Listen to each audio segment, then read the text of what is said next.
अवांजी समातुन ताईं radio voice of Sindh London. साईं मुंहिंजा पाण ॼाणूं था त सिंध हिन वक़्तु केतिरनि ई मसइलनि जे फर चढ़ियल आहे। हिकु पासे धारियुनि जी आबादकारी जो ख़तरो आहे त ॿिए पासे सिंध जे ज़मीननि ते वालार कई पई वञे ऐं मथां वरी सिंधूअ दरिया ते धाड़ो हणी सिंध खे नुक़सानु पहुचायो पियो वञे।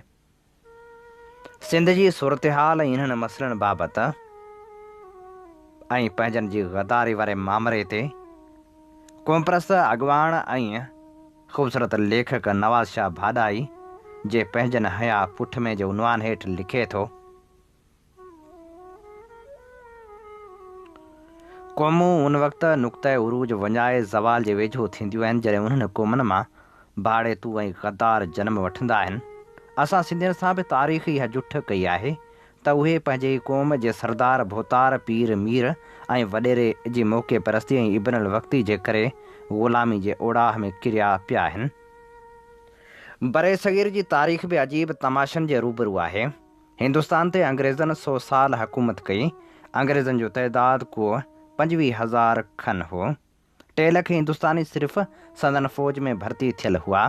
Bengal regiment, Punjab regiment, Baloch regiment अंग्रेज़नि ठाहियूं। निंढे खंड जा बुखिया उघाड़ा माण्हू 2-3 रुपयनि जी पघार ऐं वज़ीफ़े जी ख़ातिर मरण मारण लाइ तयारु हुआ। पिलासीअ वारी जंग में सिराजुद्दौला जे ख़िलाफ़ विढ़ंदड़ 90% फ़ौजी हिंदुस्तानी हुआ। गद्दारी कंदड़ मीर जाफ़र बि मक़ामी हिंदुस्तानी हो। सुल्तान हैदर ऐं संदसि पुटु टीपू सुल्तान ख़िलाफ़ 4 जंगियूं विढ़ण वारा बि हिंदुस्तानी ढोल सिपाही हुआ। हुरन सिंध में जॾहिं सूर्या बादशाह जी अॻुवाणी में अंग्रेज़ साम्राज्य सां मुहादो अटकायो तॾहिं मरी बरूच ऐं बुगटी साणनि ॿिट हुआ। नतीजे में खेनि सांगढ़ ज़िले में जागीरूं मिलियूं। मीर जाफ़र सरंगापटम खां मैसूर ताईं कई अंग्रेज़नि सां वफ़ादार खपाया। इहो सभु रिकॉर्ड जो हिसो आहे। हिन वक़्तु गुज़िरियल 18 सालनि खां सिंध जो इक़्तिदार आला पीपल्स पार्टी वटि आहे, जंहिंजी क़यादत सिंधी न ॻाल्हाइण जे बावजूदि सिंधी आहे। जंहिंजे सिंधी सदर ताज़ो सिंधु दरिया मां पंजाब खे 6 ग़ैर क़ानूनी कैनाल कढे ॾियण वारे परवाने ते दस्तख़त कई आहे, जंहिं ते सिंध सरापा एहतिजाज बणियल आहे। उनखां सवाइ पीपी जूं सिंध सां बेवफ़ायूं ऐं वेसाहकातियूं ॻणप खां घणियूं आहिनि। सिंधियुनि जी आबादकारी ख़तरे जे बॉर्डर लाइन ते बीठी आहे। धारियुनि खे मुकमल पुठ भराए पीपी हुकूमत जी हासिल आहे। हिकु तरफ़ मौक़े परस्ती कंदे सघारी धुर जे हुकम ते कैनाल कढण वारे नोटिफिकेशन ते साइन कई अथनि। ॿिए पासे पंहिंजे ख़र्च ऐं ताउन सां हिकिड़ी मज़हबी जमायत खां APC कोठराए कैनालनि जे ख़िलाफ़ वाॻूं वारा ॻोढ़ा पिया ॻाड़ीनि। इहा सिंध सां वेसाहकाती जी नई शक्ल आहे। हीअ जमायत इक़्तिदार जे बदिले सिंध जी हर चीज़ लिखी ॾेई चुकी आहे ऐं वधीक नादर मौक़ा हथां न वञाईंदी। सिंध में लॻभॻि 1.5 करोड़ धारिया आबाद आहिनि, जेके सिंध जा समूरा शहरी हक़ इस्तेमालु कनि था। ज़मीननि प्रॉपर्टियुनि वॾियुनि मिल्कियतनि जा मालिक आहिनि।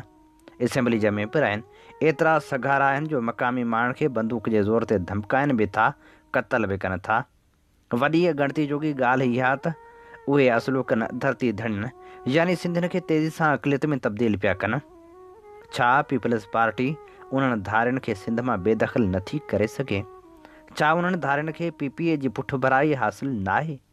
सिंध मां वॾे मिक़दार में कुदरती वसीला मिलिया आहिनि, जिन में तेल, गैस, कोयलो, क़ीमती पथर, चाइना किलनी ऐं ॿिया धातू शामिल आहिनि। छा पीपल्स पार्टी सिंध जे उन कुदरती पैदावार जो जाइज़ हक़ सिंधियुनि खे नथी ॾेई सघे? छा उहे वसीला लूटण में PP शामिल न आहे? सिंध जे ज़मीननि ते मुसलसल वालार थी रही आहे। कराची, ठठे ऐं जामशोरे में ॿाड़ी बि नाहे बची, जिते धारिया मक़ामी एजेंटनि जे ज़रिए क़ाबिज़ थी चुका आहिनि। छा पीपल्स पार्टी जाली रिकॉर्ड रद्द करे कानून साज़ी वसीले सिंध जी उहा क़ीमती ज़मीन कब्ज़ा खोरनि खां खसे धरती धन हवाले नथी करे सघे? छा PP बेरिया टाउन DHA खां वठी समूरनि मेगा रिहायशी मनसूबनि जे ज़िम्मेवार ऐं उनजे बेनिफिशरी नाहे? सिंध में हथ वठी तालीम जो ॿेड़ो ऊंधो कयो वियो आहे।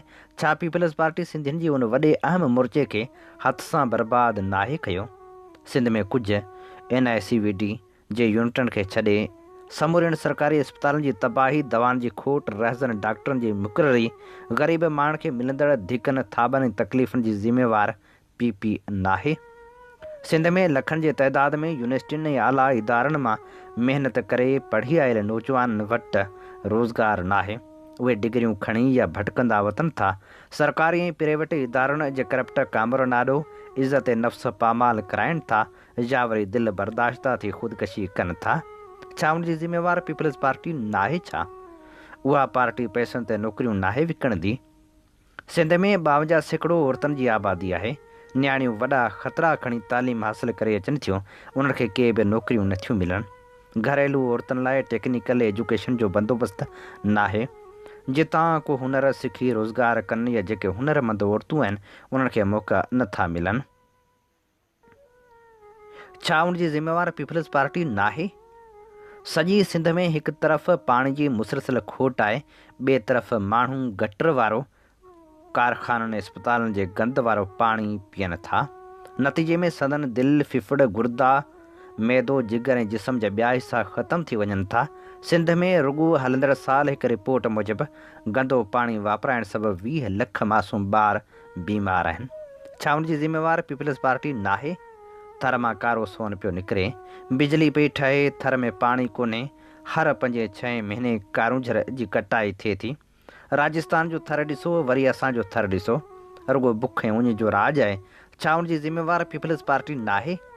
काछे ऐं कोहिस्तान तोड़े साहिली पट्टी में रोड न आहिनि, पाणी नाहे, स्कूल न आहिनि, बिजली नाहे, ज़िंदगी जूं के बि सहूलियतूं न आहिनि। माण्हू पथर वारे दौर में जीअनि था। छा उन जी ज़िम्मेवार पीपल्स पार्टी नाहे? सिंध में हर खातो करप्शन जो माए बाप बणियलु आहे। रिश्वतखोरी समाज जे जिस्म में रत बणिजी वई आहे। छा उन जा बुनियाद पीपल्स पार्टी नाहिनि रखिया? सिंध में पुलिस खे आम शहरी मारणु, कूड़ा केस दाख़िल करणु, वॾेरनि जी विंगार वहण, कब्ज़ा करणु, सरियाम रिश्वत वठणु, धाड़ियलनि चोरनि ऐं मनशात खोरनि सां मिली भगत करे सिंध वारनि खे रुसवा ऐं ज़लील करण जा हक़ ऐं वास्ता छा पीपल्स पार्टी नाहिनि ॾिना? अटे जी 20 किलो जी थैली पंजाब में 950 रुपया मिले, सिंध में साॻी थैली 2000 में विकामे थी। गिह, खंडु ऐं रोज़ानो जे इस्तेमाल जी शयुनि जा अघ बाक़ी पाकिस्तान खां चऊं ते वधियल आहिनि। छा उन जी ज़िम्मेवार पीपल्स पार्टी नाहे? सिंध में ॿेला वढिजी ख़तमु थी विया, माहौलियात तबाह आहे। शाखनि ऐं केनालनि जे कड़नि तां वॾेरा ऐं पीपला ऑफिसरनि सां हिसो पती रखी वण कटाए विकिणनि था। छा उन जी ज़िम्मेवार पीपल्स पार्टी नाहे? पंजाब साल में जेको ख़ैरात जेतिरो पाणी दरिया में छॾींदो आहे, उन ते वॾेरनि जा 350 आउटलेट आहिनि, DOs आहिनि, ज़ाती शाखूं ऐं माइनर केनाल आहिनि। PP सिंध जी क़यादत समेत वॾेरा जागीरदार सिंधियुनि जो उहो चुको पाणी जो बि पंहिंजे लखें एकड़ ज़मीन ॾांहुं मुंतक़िल कंदा रहनि था। छा उन जी ज़िम्मेवार पीपल्स पार्टी नाहे? सिंध में ज़रायत ख़तमु थी वई आहे। भाण ॿिज आसमान सां ॻाल्हियूं पिया कनि। आबादगार हारी ऐं विचोलो ज़मींदार मुआशी फाका कशी जो शिकार आहे। छा उन जी ज़िम्मेवार पीपल्स पार्टी नाहे? सिंधियुनि खे बुछड़ियूं बीमारियूं ॾेई मरण जे नहज ताईं पुॼायो वियो आहे। मथां दवाउनि जूं क़ीमतूं ॻाटे टोड़ मुक़ररु कयूं वियूं आहिनि। सरकारी दवाऊं जियाला खायो हड़प करियो वञनि। छा उन जी ज़िम्मेवार पीपल्स पार्टी नाहे? जेतोणीकि असीं सम्झूं था हिन मुल्क जे ग़ुलामाना निज़ाम जे अंदरि इलेक्शन ढोंग आहे, जमहूरियत फ़रेब आहे, उहो सिर्फ़ु जबर, ॾाढ ऐं ज़िलत जे ग़लीज़ सिस्टम खे हलाइण जो हिकिड़ो जाली जुगाड़ आहे। अपर क्लास जे माण्हुनि जी सियासी अयाशी आहे। उन मां तेसिताईं नतीजा न मिलंदा जेसिताईं उहे हिकु आज़ादु ऐं शफ़ाफ़ माहौल में बग़ैर कंहिं मुदाख़लत जे न थींदियूं। उन करे चूंडनि में सिंध दुश्मन जागीरदारनि, भोतारनि, सरमाएदारनि, वॾेरनि, पीरनि, ख़ासि तौरु 18 सालनि खां ख़ुशहाल ऐं तरक़ी याफ़्ता सिंध खे नहस करे दहशतगर्दी जो कारो दौर मढ़ींदड़ वतन फ़िरोशनि खे मुसलत कयो वियो आहे। उन जी भेट में साम्हूं बीठल कंहिं ग़रीब विचोले क्लास जे फ़र्द या सिंध परस्त सोच रखंदड़ माण्हू जी कामयाबी जी का उमेद कोन्हे। उन करे सिंधी क़ौम खे पंहिंजे वतन जी जाग्राफ़ी, सलामती, क़ौमी बका, मुआशी बराबरी लाइ मुनज़म क़ौमी जदोजहद करणी पवंदी। उन्हनि फ़िक्री बुनियादनि ते अॻिते वधणो पवंदो। जेके साईं GM सैयद, हाशू केवल रामाणी, कामरेड हैदर बख्श जतोई, इब्राहिम जोई ऐं मौलाना उबैदुल्ला सिंधी तय कया हुआ। ही असीं अवां जी ख़िदमत में पेश करे रहिया हुआसीं क़ौम परस्त अॻवान ऐं नामियारे लेखक नवाज़ शाह भाॾाई जो लिखियल ख़ूबसूरत लेख। अवां जी समातुनि ताईं radio voice of Sindh London.